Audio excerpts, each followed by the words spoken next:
Rescue operation से जुड़ी बड़ी अपडेट आपको दे दे। राहुल को निकालने के लिए अंतिम दौर का ऑपरेशन शुरू हो चुका है। छत्तीसगढ़ का अब तक का सबसे लंबा ये रेस्क्यू ऑपरेशन। आपको बता दें कि राहुल को बचाने के लिए करीब 70 घंटे से इस रेस्क्यू ऑपरेशन को चलाया जा रहा है। चट्टान और पत्थर के आने की वजह से हालांकि रेस्क्यू ऑपरेशन में थोड़ी परेशानी का सामना जरूर करना पड़ रहा है, लेकिन युद्ध स्तर पर एसडीआरएफ, एनडीआरएफ और आर्मी के जवान इस रेस्क्यू ऑपरेशन को चला रहे हैं। चट्टान और पत्थर आने की वजह से रेस्क्यू की गति थोड़ी धीमी जरूर हुई है, लेकिन पूरे एहतियात के साथ में टनल बनाने का काम जो है वो शुरू हो चुका है। तस्वीरों में आप देख रहे हैं कि अभी फिलहाल जो है वो खुदाई का काम पूरा हो चुका है और अब टनल बनाने का काम जो है वो शुरू हो चुका है। बहुत ही सावधानी के साथ अब इस टनल को बनाया जा रहा है। आपको ये भी बता दें कि 80 फीट गहरे एक बोरवेल के लिए जो गड्ढा खोदा गया था उसमें राहुल साहू नामक का बालक गिरा है और दूसरी तरफ पैरेलली एक दूसरा गड्ढा खोदकर उसे बचाने का अभियान चलाया जा रहा है। फिलहाल टनल का काम शुरू हो चुका है, टनल बनाया जा रहा है और टनल के माध्यम से इसके बाद राहुल को सकुशल बाहर निकाला जाएगा। आपको ये भी बताते चलें कि राहुल लगातार रिस्पांस दे रहा है, जिसकी वजह से उम्मीदें काफी ज्यादा है। देर रात से ही टनल बनाने का काम शुरू हो चुका है, मगर गति जरूर थोड़ी धीमी हुई है क्योंकि लगातार चट्टान और पत्थर आ रहे हैं और टनल बनाने का जो काम है वो बेहद ही सतर्कता के साथ करना होगा और इसी वजह से थोड़ा सा धीमा ये रेस्क्यू ऑपरेशन इस वक्त चल रहा है। लेकिन उम्मीद की जा रही है कि जल्द ही ये रेस्क्यू ऑपरेशन सफल होगा। सुरंग बनाने के काम में विशेषज्ञों की भी मदद ली जा रही है, उनसे चर्चा की जा रही है। एनिमेशन के माध्यम से आप अपने टीवी स्क्रीन पर इस वक्त देख पा रहे हैं कि किस तरह से ये पूरा रेस्क्यू ऑपरेशन चलाया गया, किस तरह से बोरवेल की खुदाई के समानांतर में एक और 60 फीट गहरा गड्ढा खोदा गया और अब उसमें टनल बनाकर सकुशल राहुल को बाहर निकालने की जो कवायद है वो की जा रही है। वहीं दूसरी तरफ आप ग्राउंड जीरो की तस्वीरें देख रहे हैं जिसमें युद्ध स्तर पर इस रेस्क्यू ऑपरेशन को बीते 70 घंटों से चलाया जा रहा है। एनडीआरएफ, एसडीआरएफ और आर्मी के जवान लगातार डटे हुए हैं मुस्तैदी के साथ। राहुल के परिजन वहां पर लगातार मौजूद हैं, प्रशासनिक अधिकारी वहां पर मौजूद हैं, क्षेत्र के विधायक वहां पर मौजूद हैं और इसके साथ साथ IBC 24 की टीम उस दिन से ही वहां पर डटी हुई है। ग्राउंड जीरो में लगातार आपको अपडेट दे रही है जिस दिन से ये हादसा हुआ है। कोशिश यही कि राहुल जल्द से जल्द सकुशल बाहर निकल आए। IBC 24 के करोड़ों दर्शकों से हम ये अनुरोध करते हैं कि युद्ध स्तर पर ये रेस्क्यू ऑपरेशन जारी है। SDRF और NDRF की टीमें अपना काम कर रही हैं। आप भी राहुल के लिए दुआएं जरूर करें, प्रार्थना जरूर करें और पल पल की अपडेट हम आप तक पहुंचाते रहेंगे। तस्वीरों में आप देख सकते हैं चट्टान और पत्थर आने की वजह से थोड़ी सी धीमी गति से जरूर ये रेस्क्यू ऑपरेशन चल रहा है, लेकिन उम्मीद की जा रही है कि अब बस कुछ घंटों का इंतजार और ग्राउंड जीरो से हमारे साथ हमारे सहयोगी जितेंद्र थवाई इस वक्त जुड़ चुके हैं। जितेंद्र, लगातार आप हर पल की अपडेट दर्शकों तक पहुंचा रहे हैं। इस वक्त की क्या अपडेट आपके पास इस रेस्क्यू अभियान से जुड़ी हुई?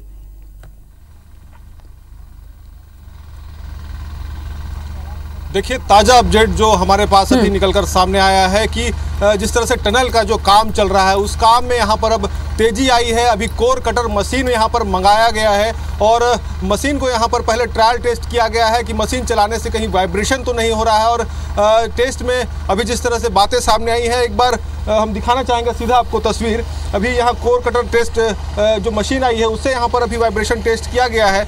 उसके बाद ये पाया गया है कि यहाँ पर उस मशीन के चलने से वाइब्रेशन नहीं हो रहा है, किसी प्रकार का खतरा नहीं है। लिहाजा आप देख सकते हैं, आप यहाँ गहराई पे जो सीधा सामने आपको नज़र आ रहा होगा, कुछ जो NDRF, SDRF के जवान खड़े हुए हैं, ठीक उसके नीचे यहाँ पर अभी टनल का जो काम है वो शुरू हो गया है और बहुत तेज़ी से अब फिर से काम को यहाँ पर अंजाम दिया जा रहा है क्योंकि जिस तरह से चट्टान सामने आया था उसके बाद अब जो कोर कटर मशीन है उससे यहाँ पर ड्रिल करके यहाँ पर जो चट्टान है उसको हटाने का काम किया जा रहा है। यहाँ पर जो टनल का रास्ता है उसको यहाँ पर क्लियर किया जा रहा है क्योंकि लगभग अब बात करें तो लगभग यहाँ पर 66-67 घंटे यहाँ पर बीत चुके हैं। ऐसे में एक लंबा वक्त हो गया है और लोगों को भी इंतजार है कि जल्द से जल्द यहाँ पर राहुल का रेस्क्यू हो और प्रशासन की भी NDRF, SDRF की जो टीम है, रेस्क्यू टीम है, उसको भी इंतजार है कि जल्द से जल्द वो राहुल का यहाँ पर रेस्क्यू करें।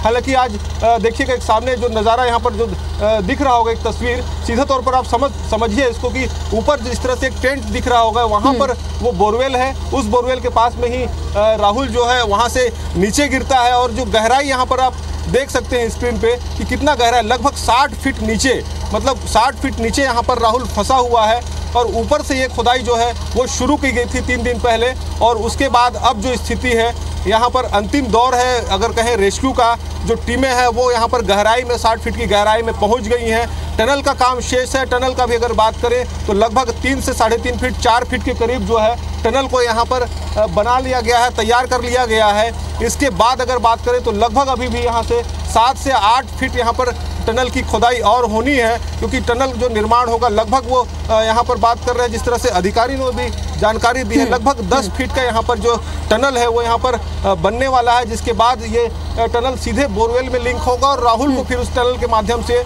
उसका रेस्क्यू किया जाएगा। लेकिन उससे पहले अगर बात करें तो यहाँ पर अंतिम दौर का जो काम है वो यहाँ पर हो रहा है। निश्चित तौर पर जितेंद्र, अंतिम दौर में ये रेस्क्यू ऑपरेशन अपने पहुंच चुका है, लेकिन यही अंतिम दौर जो है ये बेहद महत्वपूर्ण है और बेहद पेचीदा भी है, क्योंकि जब तक खुदाई की बात थी तब तक तो नॉर्मली खुदाई की जा रही थी, लेकिन अब जो टनल बनाने का काम है वो बहुत ही संजीदगी से और बहुत ही सतर्कता के साथ करना होगा, क्योंकि जरा सी लापरवाही यहां पर गंभीर परिणाम भी दे सकती है। इसके साथ साथ जितेंद्र, आपसे एक छोटा सा अपडेट और चाहेंगे, जो रोबोटिक्स टीम आई थी क्या वो अभी भी काम कर रही है या वो ऑपरेशन पूरी तरह से फेल हो चुका है?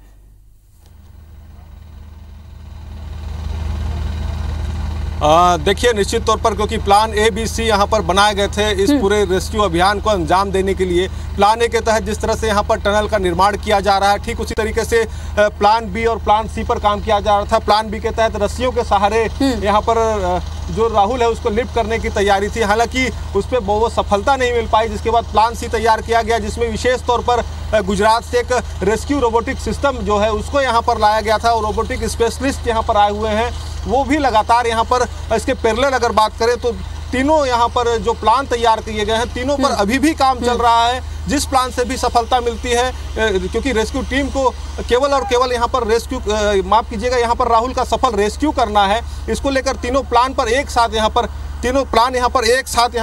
काम हो रहा है। हालांकि जो आशातीत सफलता यहाँ पर मिलनी चाहिए थी प्लान बी और सी में वो यहाँ पर नहीं मिली है, इसलिए लिहाजा पूरा फोकस जो अभी रेस्क्यू टीम का है प्लान ए पर है। टनल का निर्माण किया जा रहा है और टनल के माध्यम से यहाँ पर राहुल को यहाँ पर लिफ्ट करने की तैयारी है। जितेंद्र, एक छोटी सी जानकारी आपसे बहुत ही संक्षिप्त में चाहूंगी, इस वक्त राहुल से जुड़ी क्या अपडेट है आपके पास, उसका कोई रेस्पॉन्स अभी?